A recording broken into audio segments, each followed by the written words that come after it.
Hi there. This is how a typical blog post appears inside WordPress. And at the bottom of the blog post, we do have a feedback form where someone can paste a reply or share their opinion on the blog post.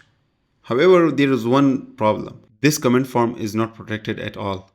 Anyone can use a bot or a software and can publish hundreds of comments on your published article. And what you need to do is, and either you'll have to clean all of those comments manually or use a premium software that can protect your blog posts from those sort of malicious or spammy comments. So what we need is here protection. And in this video, I'm going to be showing you how you can protect your WordPress comment form with the help of hCaptcha. So let's get started. All I have to do is go ahead to WordPress dashboard. And once I'm in the WordPress dashboard, I have to hover on Swift Commerce. I'll click on the Swift Commerce. It will open up the Swift Commerce dashboard in the new tab. Then I'll go ahead to the spam. I'll click on reCAPTCHA.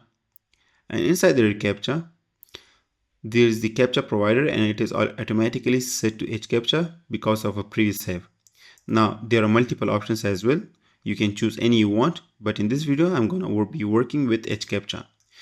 Now, in order to enable hCaptcha, all you have to do is have site key and secret key added right here. You can take these two keys from hCaptcha website directly for free.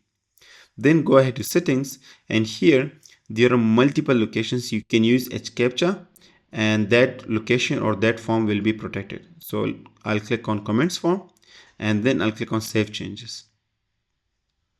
Once the changes are saved, I'll head back to the blog post. I'll refresh the page, and you will be able to see that the hCaptcha will be added inside the comment form. So now no one can use this form to flood your website with spammy comments because the protection is in place. And that's how easy it is to protect your blog post comment form with the help of Swift Commerce.